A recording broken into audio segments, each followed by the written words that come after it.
Hello, it's Friday the 13th. It doesn't matter to me. I don't believe in that.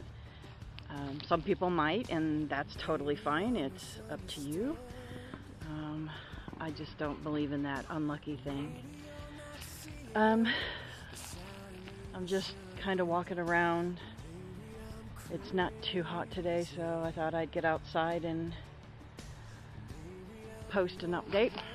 Um, so as you saw in the last one, I went to the doctor and I had some blood work drawn. The cholesterol's, I guess, not as good as it should be, and triglycerides and stuff like that is good, he said, but the A1C definitely needs to be worked on, so take more medicine. And then I had to go to the endocrinologist for my thyroid, so he can check on my thyroid, and that's also doing good. So I don't have to worry about any kind of medicine changes for that. So I'm happy. Still not happy about the fact that I can't lose any weight. It just doesn't want to do anything. And I have been, trying to keep an eye on my sugar levels. Not that you guys are interested in that. I don't know why I guess I'm just talking and, just trying to include things. I know I had stopped the one vlog around the time that things happened with my dad. I was 12. And then moving forward some, I guess the next big incident, if you want to call it that, I had a boyfriend from the age of 14? Yeah, 14 to almost 17. And I won't name him. I'm not going to be cruel like that. But if people know me, then they know who it was. The sad thing about that relationship was it was very abusive. On the outside, he was nice. Everybody loved him. He was a good-looking guy, and he was popular. But alone, he did things like push me into the bathtub. There was no water in it. Pushed me downstairs, which I luckily, was able to catch myself. Put a knife in my hand when I was upset with him, and he thought, well, I'll put a knife in your hand and make you stab me. Basically to get back at me. Drag me and put me in the car and then drive real, fast and erratically and scare the living crap out of me. And obviously all that just plays a role in your psyche. And to this day, I think it helps me to be the driver. It gives me that control, whereas if somebody else is driving, I feel nervous and out of control. So somebody that has the panic attacks, you might consider something like that. If the car is something that's bothering you, you might consider changing it up, and see if you being the passenger is better or you being the driver is better. I got out of that relationship when I was approximately 18-ish. And how I got out of that relationship, it was, I guess, kind of rotten on my part, but it was the only way that I knew how to get out of it because I was so afraid of him. He was so jealous. I couldn't even have a guy friend, or, if anybody told him that I was talking to a guy, it was like all hell broke loose. This was in high school, and I felt like I couldn't have any kind of friends. I couldn't go anywhere unless I was with him. He insisted that if he went out, I was at home waiting for him if I wasn't with him. So it was okay for him to go and do things, but not for me. Anyways, so that definitely played a big role in, how my how things shaped me, the things that happened to me and how they shaped me.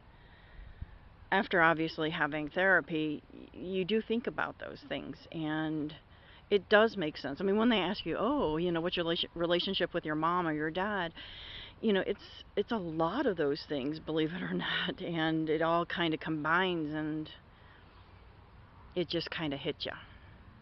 And I guess it got to a point where it was just too much. It wasn't a nervous breakdown. It wasn't like that. It was just that there was so much that I had happen to me that I just decided.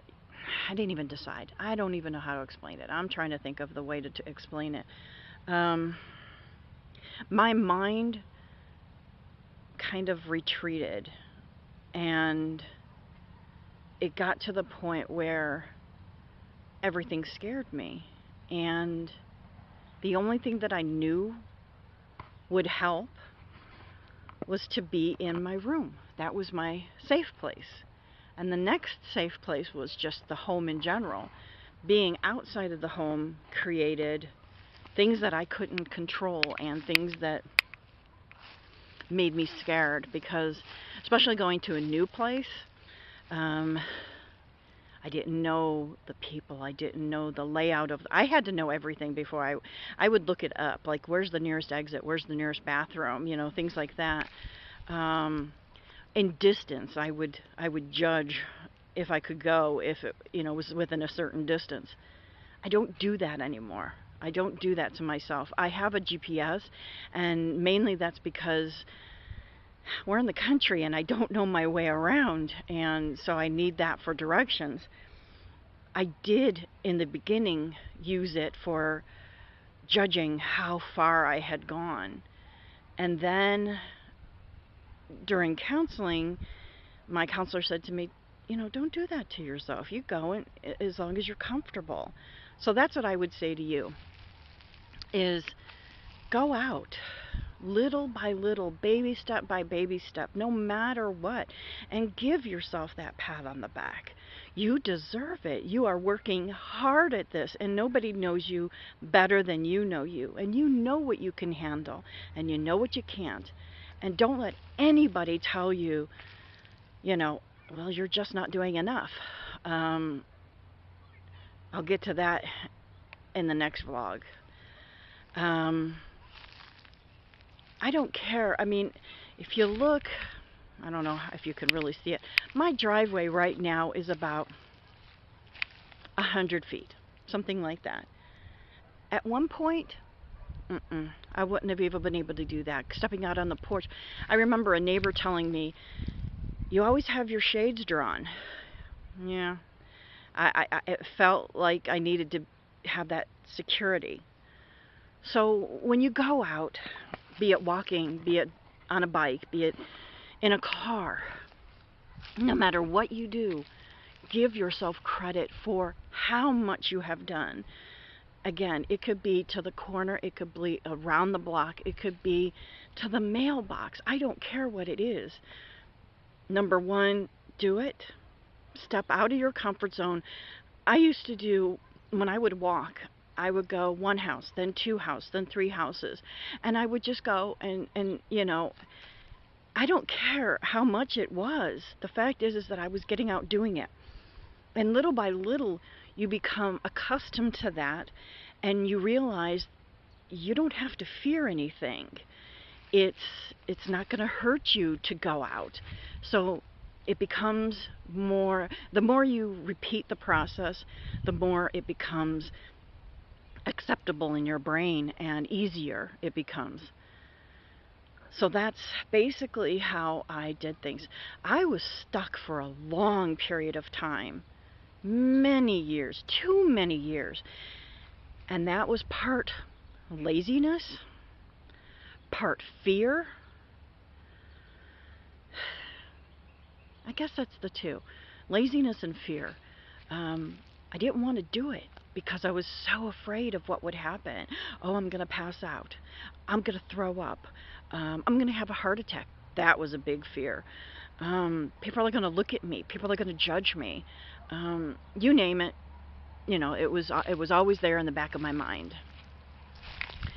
So, before I end this blog, I just want you to know that there are people like you, like me, and we deserve to give ourselves credit, give ourselves hope, give ourselves understanding, allow us to be okay with who we are. Sorry about the noise. We are okay. We have a mental issue, yes, obviously, agreed. But if you take the time, if you do those little baby steps, you'll get there. I promise you, you get there. Get counseling. If you can't get counseling, join a support group online. I did that too. And find a friend. Find somebody that will just let you talk, and when you are having a panic attack, will let you call on them just to listen to you. It really does help. So thanks once again for listening to my story. There's a lot more to go. a lot of things have shaped me for, who I am today. Am I happy with myself? For the most part, I am. There's things obviously I would like to change. Who doesn't? But I'm happy with my progress. I'm happy with... No, there are some things that I'm not happy with. I have 2 children that sadly want nothing to do with me. So that's an issue. But it's a completely separate issue, I think. I don't really know 100% because they haven't really talked to me. I know part of it, but... Okay, enough of that. Sorry. Thank you. Thank you for watching this, for allowing me to do this, and taking the chance on yourself. You can do it. I did. Take care. Till next time. Bye-bye.